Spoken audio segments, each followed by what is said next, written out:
So, Rokas, you're coming into rest day now.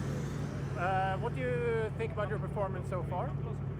What do you think about your performance so far, and how happy are you to be leading the rally? I mean, it's already nice to, how to say, survive till the rest day. The 1 week, half Dakar finish, but second will be in a few days. And what summarized that it was really toughest couple days, you know, with the rocks and stonies.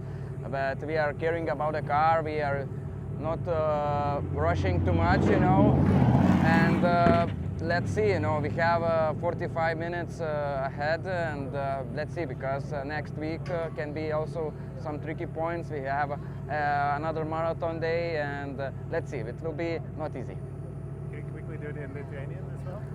Jo, pirma savaitė praėjo, esam čia, poilsio diena, turime džiaugtis, bet viskas gerai. 5 dienos tikrai buvo sunkios ir akmenuotos, šiandien buvo daug kopų, vos grįžom su šviesa, bet viskas puikiai.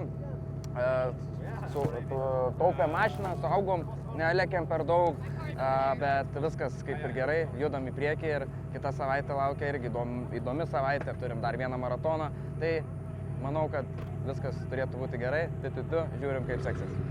And this first week, like, the terrain has been really brutal with rocks and everything.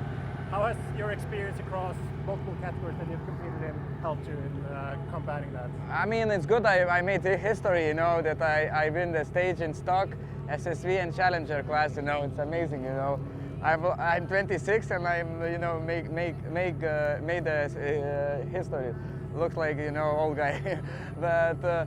Yeah, it's nice, you know, every different category to drive, to feel it is completely different, but you just you need to take a little bit time and that's all. And in Lithuania, please. Jo, padarėme istoriją, laimėjom skirtingose kategorijose stages, tai labai smagu. Aišku, aš su bagiais važiavau 2-3 metus, su to 1+ ir su stoku, tai aišku, šiek tiek skirtumas yra, bet vis tiek smagu važiuoti, nes jinai jaučiasi kaip ralinė mašina, tai labai fainai, žiūrėsim, kaip viskas seksis. Thank you.